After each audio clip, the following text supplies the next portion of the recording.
আজকে যে বিষয়ে আমরা আলোচনা করব পার্টস অফ স্পিচ। এটা বাংলায় আমাদের পদ হিসেবে ব্যবহার হয়। বাংলায় পদ কিন্তু আমাদের পাঁচটা: বিশেষ্য, বিশেষণ, সর্বনাম, ক্রিয়া এবং অব্যয়। কিন্তু আমাদের ইংরেজিতে 8 ভাগে ভাগ করা হয়। তো তার আগে আমি পার্টস অফ স্পিচ কোন কোন জায়গায় ব্যবহার হয় সেটা একটু বিস্তারে বলবো। তাহলে এখানে লিখছি, বাক্যে, সবাই লিখে নাও, বাক্যে ব্যবহৃত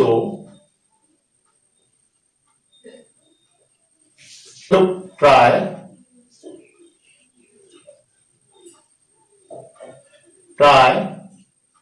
প্রত্যেকটি শব্দই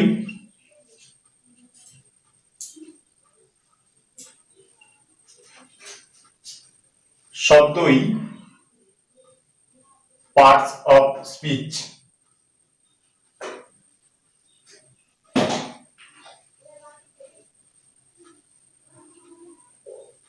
পার্টস অফ স্পিচ, বাক্যে ব্যবহৃত প্রায় প্রত্যেকটি শব্দ parts of speech. Parts of স্পিচকে স্পিচকে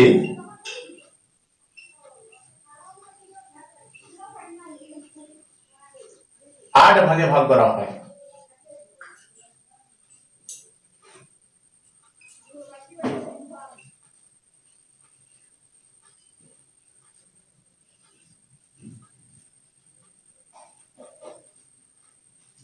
এক নম্বর নাউন, ঠিক আছে, মানে বাংলায় এটাকে কি বলা হয়? বিশেষ্য।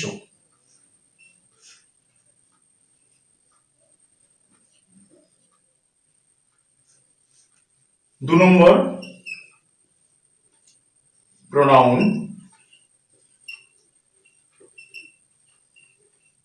এটা হচ্ছে সর্বনাম।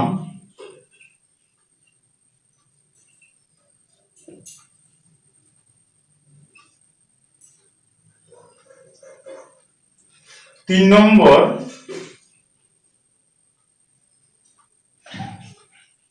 অ্যাডজেক্টিভ।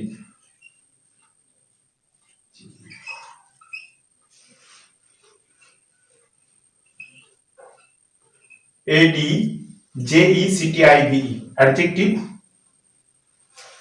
এটা হচ্ছে নাম বিশেষণ, ঠিক আছে, এটা বাংলা হচ্ছে নাম বিশেষণ।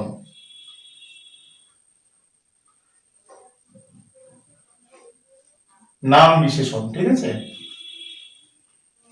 তারপরে 4 নম্বর হচ্ছে কি? অ্যাডভার্ব।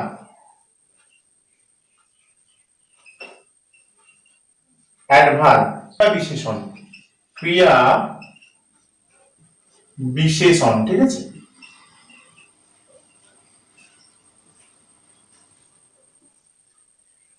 5 নম্বর ভার্ব, এটা হচ্ছে ক্রিয়া।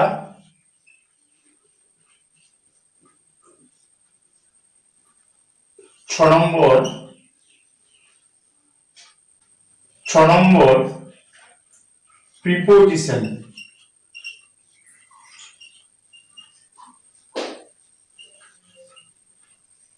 প্রিপোজিশন এটা হচ্ছে পদাঙ্গই অব্যয়।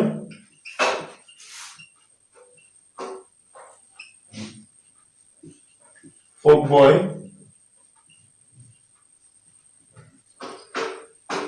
7 নম্বর হচ্ছে কনজাংশন।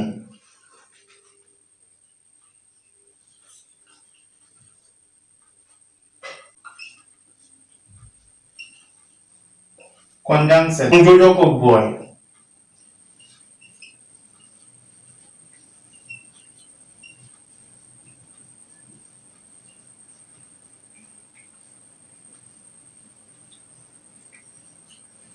8 নম্বর ইন্টারজেকশন।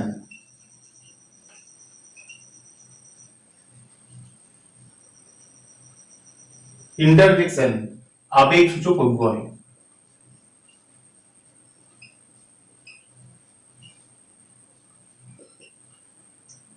আবেগ সূচক অব্যয়। এই ছিল আমাদের পার্টস অফ স্পিচের 8টা ভাগ। 1 নম্বরে দেখো নাউন কাকে বলা হয়। নাউন কাকে বলা হয়, সংজ্ঞা লিখে নাও সরাসরি। যে ওয়ার্ড দ্বারা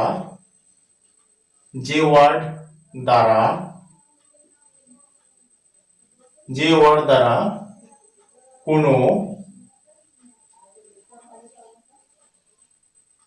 ব্যক্তি, বস্তু, যে ওয়ার্ড দ্বারা কোনো ব্যক্তি, বস্তু, স্থান, প্রাণী,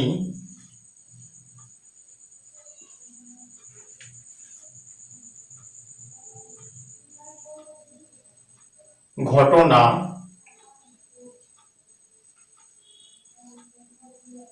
ইত্যাদির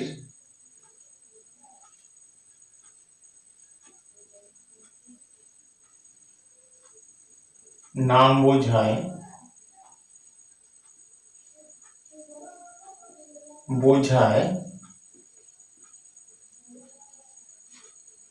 তাকে নাউন বলে। ওকে, যে ওয়ার্ড দ্বারা কোনো ব্যক্তি, বস্তু, স্থান, প্রাণী, ঘটনা ইত্যাদির নাম বোঝায় তাকে নাউন বলা হয়। যেমন উদাহরণ লিখো।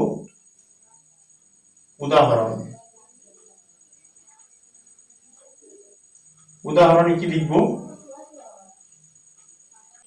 Ram does not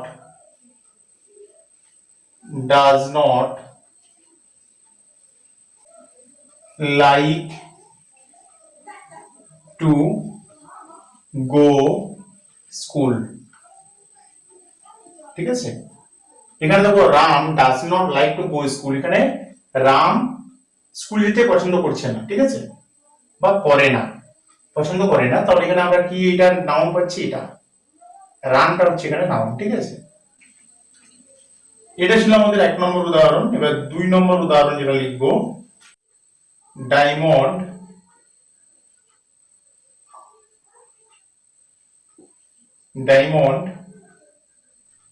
is very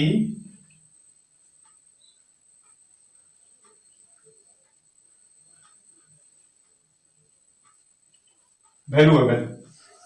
তাহলে আমাদের এখানে ডায়মন্ডটা হচ্ছে এখানে নাউন। তাহলে এই ছিল আমাদের নাউনের ইয়ে হলো। এবার 2 নম্বরে আমরা লিখবো প্রোনাউন কাকে বলা হয়।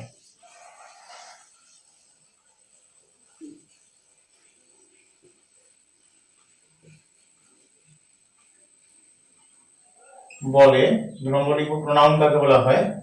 তাহলে কি নাউনের পরিবর্তে এখানে লিখো সংজ্ঞাটা, নাউন এর পরিবর্তে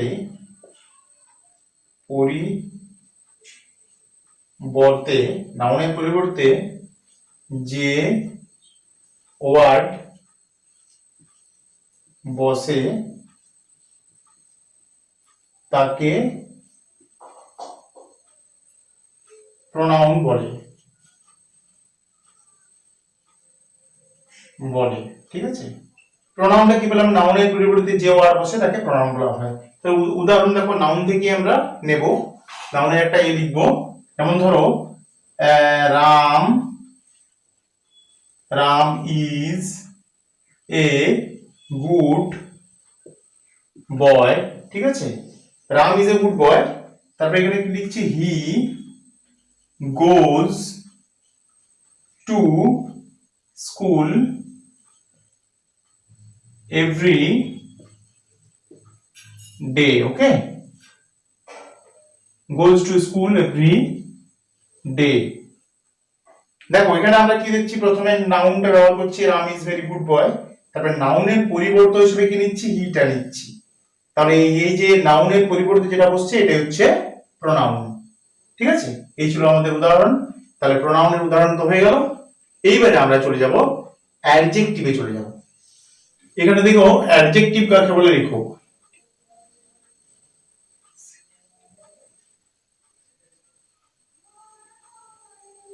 কাকে বলে, ঠিক আছে, অ্যাডজেক্টিভ কাকে বলে এটা লিখো। যে সকল শব্দ দ্বারা যে সকল শব্দ দ্বারা নাউন বা প্রোনাউন এর যে সকল শব্দ দ্বারা নাউন বা প্রোনাউনের দোষ, গুণ, অবস্থা,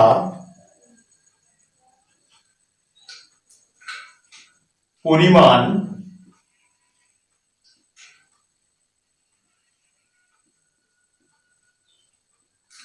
ইত্যাদি প্রকাশ পায়,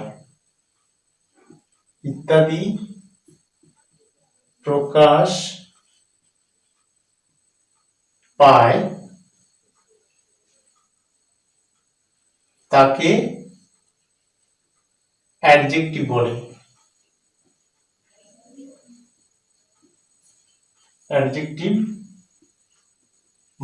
ঠিক আছে,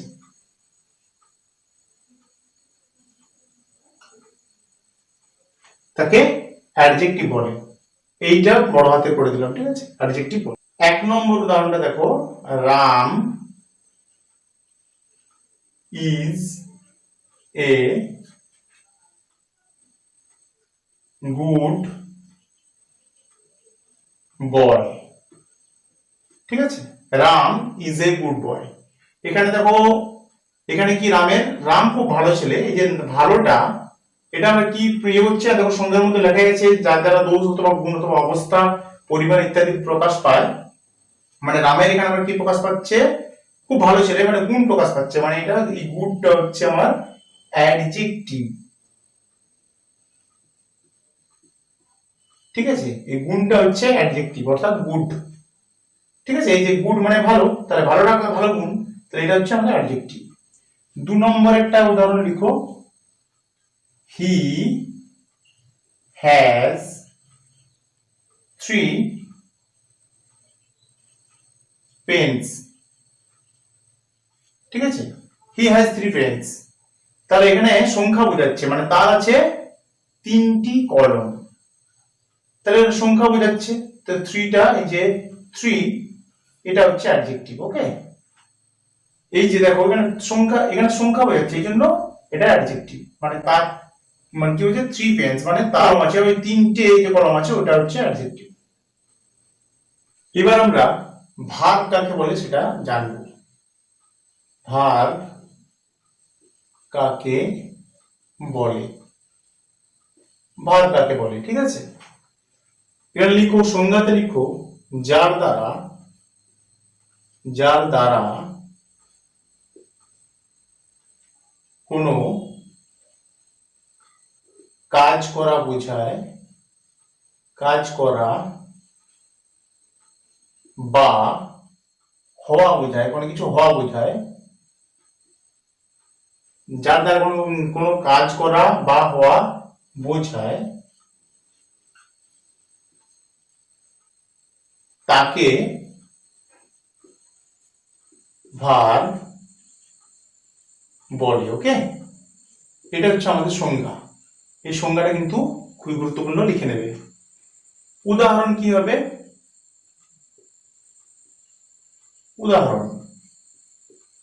উদাহরণটা দেখে নাও, we play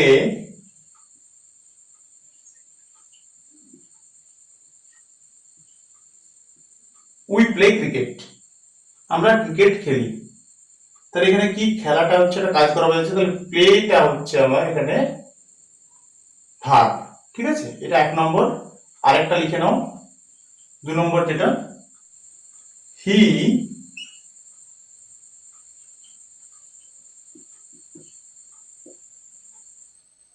rights a letter.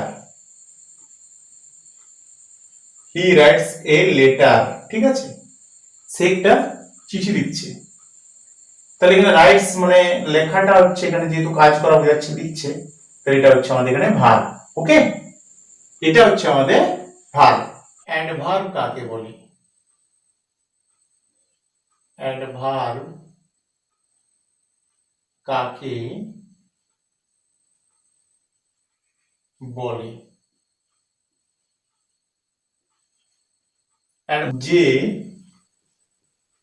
সকল শব্দ ভার্ব, অ্যাডজেক্টিভ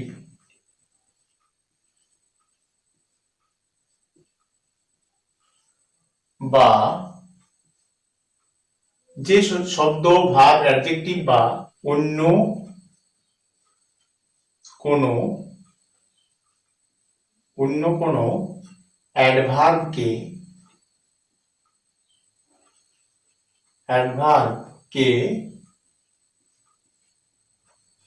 মডিফাই করে, মডিফাই স্পেলিংটা হচ্ছে MODIFY, মডিফাই করে, তাকে অ্যাডভার্ব বলা হয়। ঠিক আছে। তাহলে এর একটা উদাহরণ কি হবে? পুরো অসংখ্য উদাহরণ আছে, তার মধ্যে কয়েকটা আমরা মানে কয়েকটা আমি এখানে লিখব। 1 নম্বর, he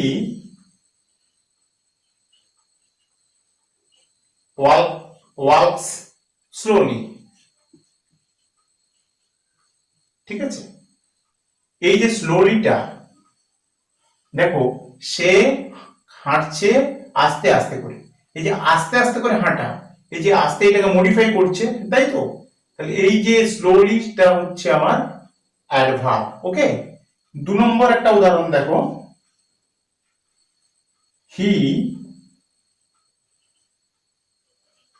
runs fast. He runs fast. তাহলে এখানে দেখো, এই যে সে মানে দৌড়াচ্ছে জোরে, এই ফাস্ট হচ্ছে এখানে অ্যাডভার্ব। এই দুটো তাহলে এক্সাম্পল হয়ে গেল। এটা হচ্ছে অ্যাডভার্বের এক্সাম্পল ছিল এবং সংজ্ঞা ছিল। প্রিপজিশন কাকে বলে আমরা এবার দেখে নেব।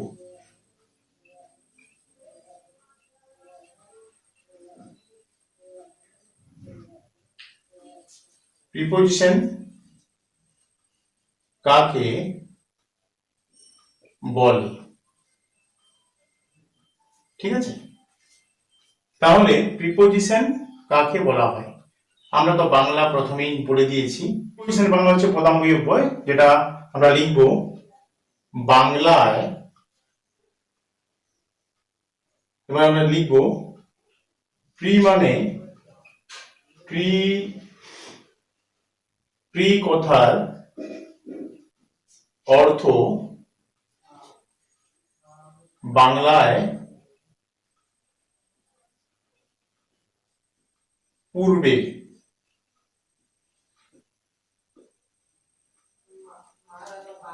আর পজিশন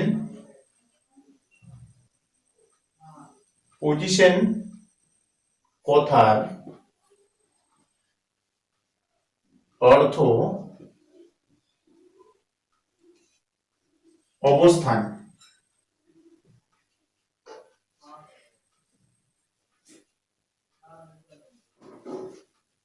তাই খুব সহজেই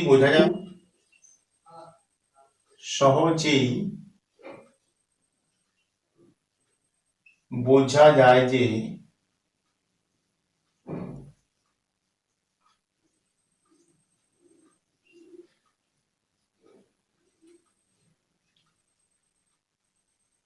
যে শব্দ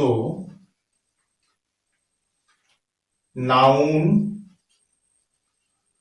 বা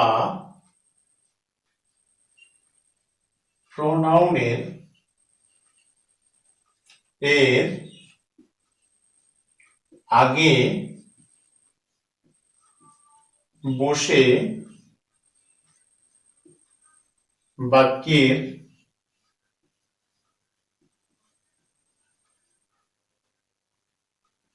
অন্যান্য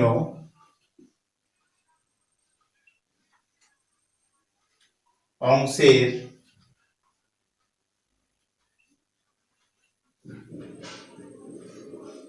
সাথে ওই নাউন বা প্রোনাউনের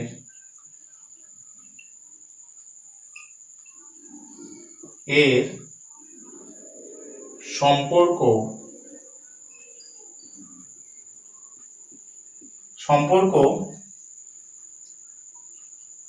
স্থাপন করে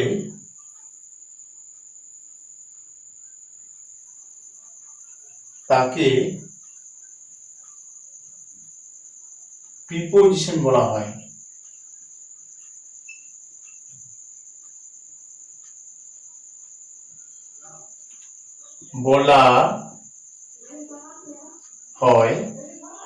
ঠিক আছে, কি বলছি? প্রি কথার অর্থ হচ্ছে বাংলা পূর্বে, পজিশন কথার অর্থ হচ্ছে অবস্থান।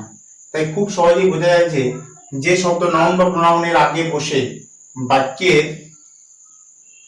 অন্যান্য অংশের সাথে ওই নাউন বা প্রোনাউন এর সম্পর্ক স্থাপন করে তাকে প্রিপোজিশন বলা হয়।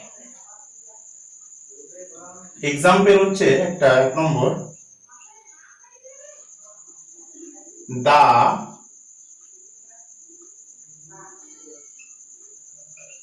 বুক is on the table.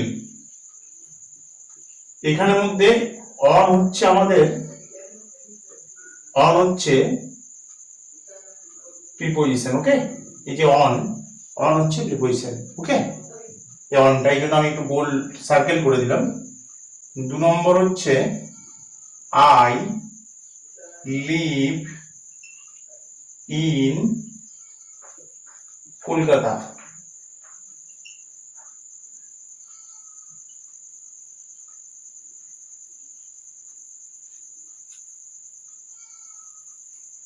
I live in Kolkata, এখানে ইন হচ্ছে আমাদের প্রিপোজিশন। ঠিক আছে,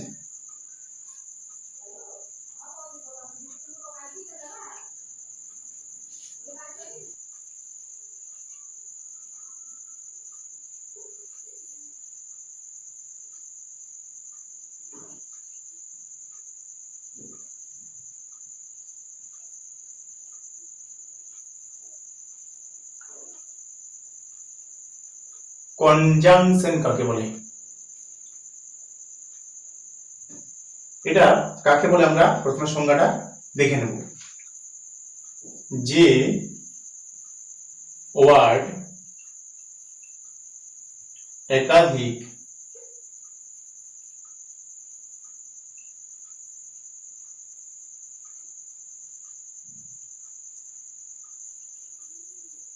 শব্দ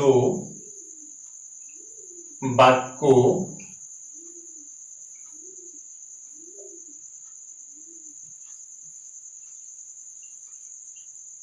ক্লজ কে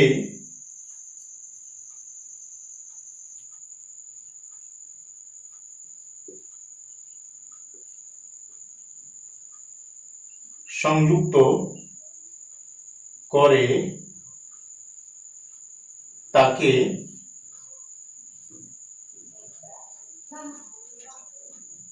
কনজাংশন বলা হয়।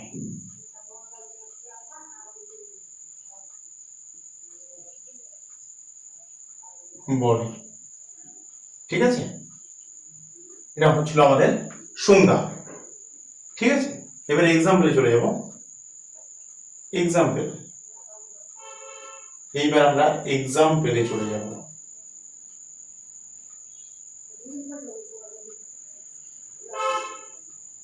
এইবার এক্সাম্পলে চলে যাব। তার প্রথম এক্সাম্পল যেটা কি হবে, আমরা এক্সাম্পলে চলে যাব। এক্সাম্পলে চলে যাব আমরা 1 নম্বরে চলে যাব। Ram and Sam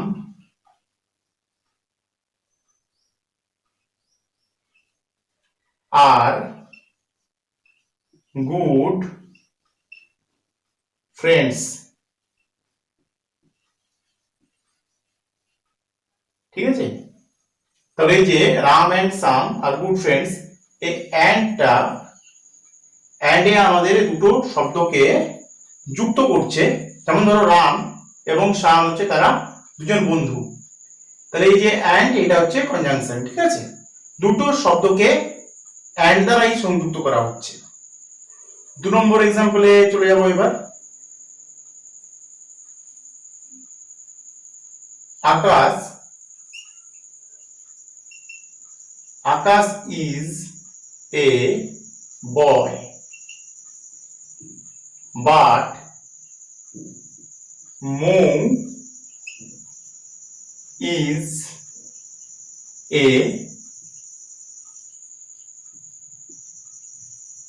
girl। ঠিক আছে, Akash is a boy but Mou is girl.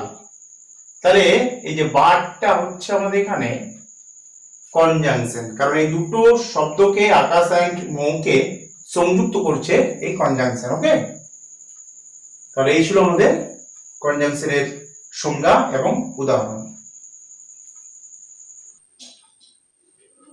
Interjection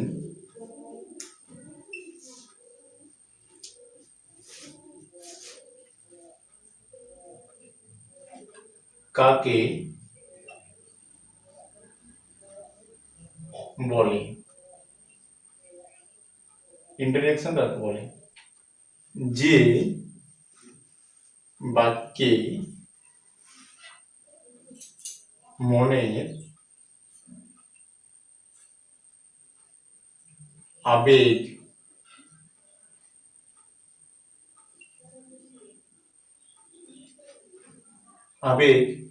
কিংবা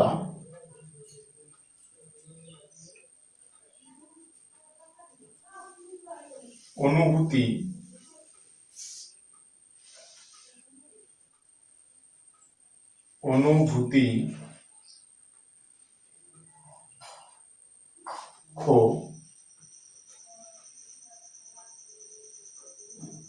রাগ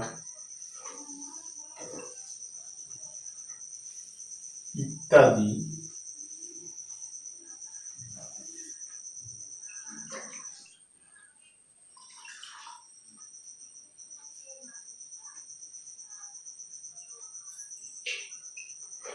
প্রকাশ করে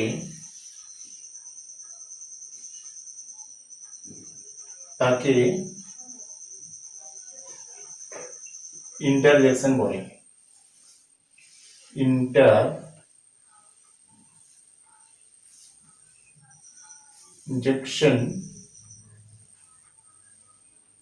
বলে। যে বাক্য মনের আবেগ কিংবা অনুভূতি, দুঃখ, রাগ ইত্যাদি প্রকাশ করে তাকে ইন্টারজেকশন বলে। উদাহরণ কি হচ্ছে? এক্সাম্পল একটা হচ্ছে Alas, her father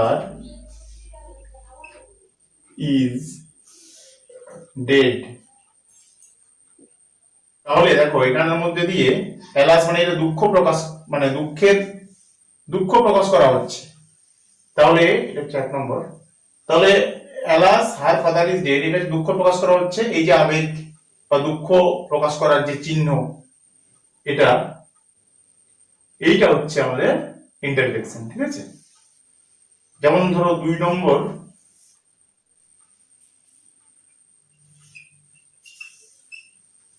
hurray we have